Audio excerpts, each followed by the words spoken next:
Hello दोस्तों। तो आप भी अगर तैयारी कर रहे हैं किसी भी कॉम्पिटिटिव एग्जाम की, तो आप पढ़ने का तरीका आप बदल दो।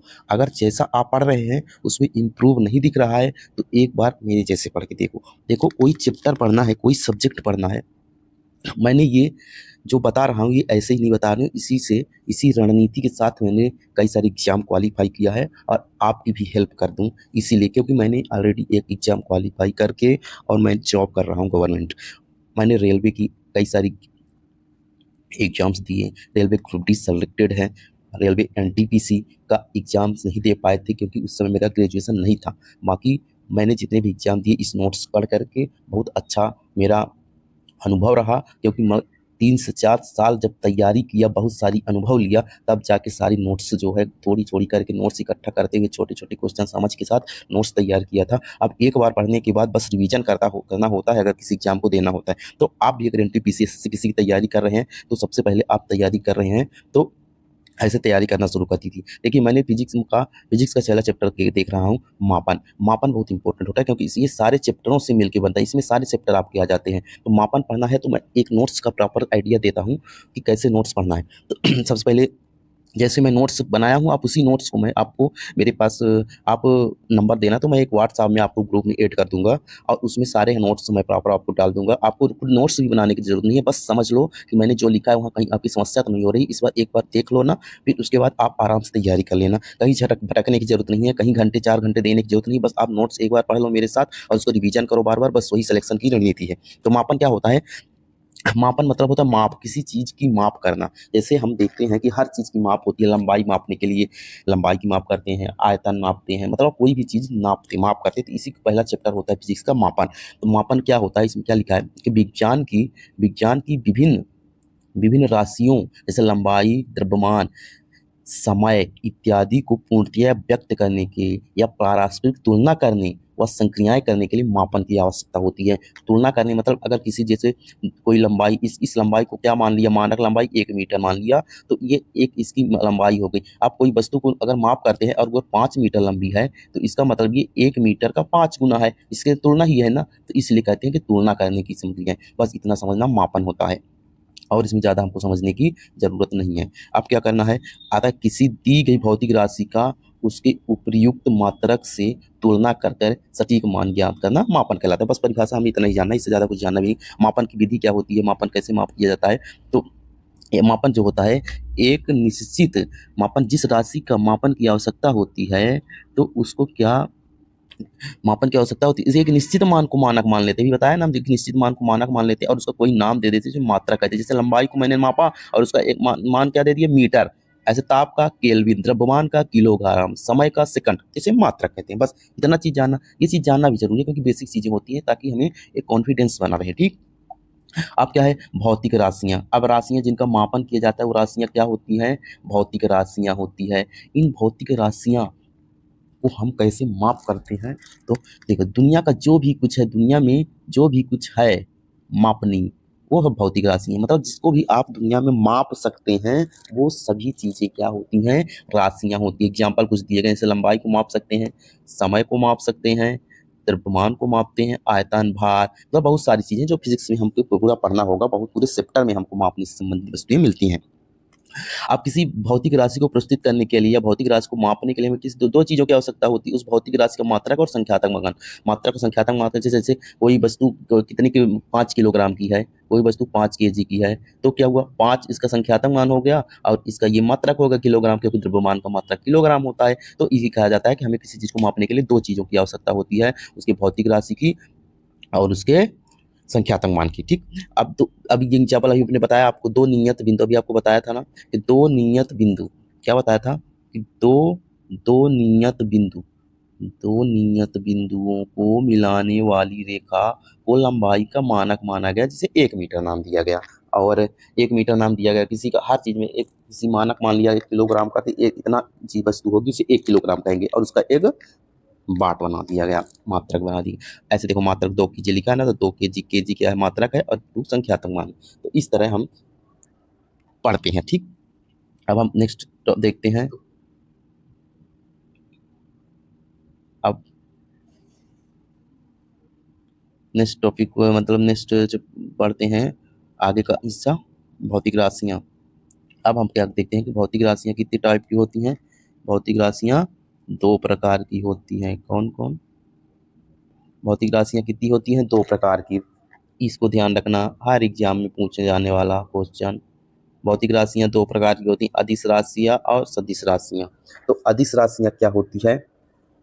ऐसी भौतिक राशियाँ जिन्हें व्यक्त करने हेतु दिशा बताने की ज़रूरत नहीं होती, केवल परिणाम ही पर्याप्त होता है।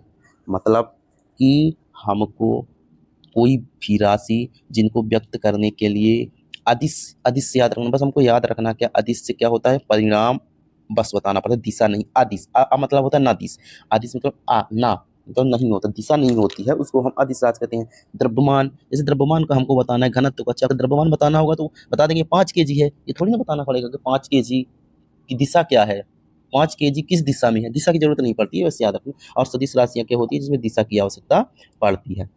ठीक, तो इसमें सदिश सदिश माने साथ में दिशा भी है, बस इतना याद रखना है। और इसमें विस्थापन वेग, और इसका सिर्फ इतना क्वेश्चन पूछा जाता है, कभी पूछ लेगा कि परिणाम और दिशा दोनों की जरूरत पड़ती है तो कौन सी राशि होती है, सदिश राशि। जिसमें परिणाम की आवश्यकता होती है, दिशा की नहीं, वो अदिश राशि। और मेन एग्जाम्पल पूछा जाता है कि कौन सी राशि सदिश है और अदिश राशि है, तो हमको बस इसको याद रखना मान लेना है, क्योंकि यही हर चीज़ एग्जाम में आता है कि सदिश राशि। इसका थोड़ा सा अर्थ ये है कि सदिश राशि में कुछ वा जो होता है, पहला अक्षर वा जो है शुरू में आता है, बाकी इसको समझ के अगर पढ़ोगे तो रटना भी नहीं पड़ेगा। कि जैसे वेग, वेग के लिए दिशा बतानी पड़ती है, लेकिन चाल के लिए चाल अदिश राशि, दूरी, द्रव्यमान, आयतन, इतना हम याद कर लो।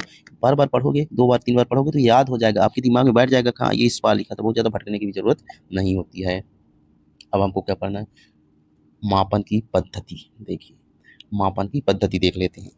मापन की पद्धति में क्या होता है कि ये देखा जाता है कि मापन कितने प्रकार की पद्धतियाँ उपयोग होती है, कि कैसे-कैसे, क्या एक ही मापन हर जगह चलता है? तो नहीं, मापन की 4 पद्धतियाँ, इसमें से पहली 3 पद्धतियाँ, शुरू में पहली 3 पद्धतियाँ प्रचलित थी, फिर बाद में अब वर्तमान में एसआई पद्धति प्रचलित है। मतलब ये पद्धति सीजीएस पद्धति, एफईपीएस और एमकेएस पद्धति क्या होती है कि अगर हम देखिए सीजीएस पद्धति क्या होता है, सीजीएस में 3 मानक यूनिट दी गई थी। 3 मानक यूनिट के सेंटीमीटर, ग्राम, सेकंड, मतलब लंबाई, द्रव्यमान और समय। लंबाई, द्रव्यमान और समय को मापने के लिए 3 प्रकार की पद्धतियाँ यूज़ होती थी। देखिए लंबाई को मापने के लिए सेंटीमीटर, ये फ्रेंच पद्धति, मीटरी पद्धति इसलिए कहा जाता है क्योंकि फ्रेंच में यूज़ होती थी। इसमें क्या होता है, यहाँ पर जो होता है लंबाई को क्या मापते थे, सेंटीमीटर में, द्रव्यमान को ग्राम में, समय को सेकंड में मापा जाता था। लेकिन एफपीएस पद्धति जो होती थी, इसे ब्रिटिश पद्धति कहते हैं क्योंकि ब्रिटिश में लागू थी। यहाँ क्या होता था कि लंबाई को फुट में, द्रव्यमान को पाउंड में और समय को सेकंड में, यहाँ पर समय होना चाहिए, गलती से लिखा होगा, समय को सेकंड में मापते थे। आईपीएस पद्धति जो होती थी, इसमें लंबाई को मीटर में, द्रव्यमान को किलोग्राम में, समय को सेकंड में मापा जाता था। जब ये सबको याद ही रहेगा तो कुछ ज़्यादा याद करने की ज़रूरत नहीं पड़ेगी। लंबाई को या नाम है पता है, सीजीएस, एफपीएस, एमपीएस 2-4 बार पढ़ेंगे तो ऑलरेडी याद रहेगा, तैयारी कर लेते ना तो पता ही होता है। फिर मेरा हमारा सबसे इम्पोर्टेंट होता है एसआई पद्धति, क्योंकि अब जो है वर्तमान में, पहले हर जगह किसी-किसी देश में कुछ चलता था, किसी देश में कुछ प्रचलित थी। किसी देश में द्रव्यमान को किलोग्राम से नापते थे, किसी को ग्राम में, किसी में कुछ में। तो लेकिन फिर क्या हुआ कि एक आयोजित हुई पद्धति जो होती है, ये पूरी दुनिया में ऐसा माना गया कि ऐसी कोई पद्धति हो जो पूरी दुनिया में लागू हो, जहाँ द्रव्यमान को किलोग्राम में, मतलब हर जगह एक ही चीज़ मानी जाए।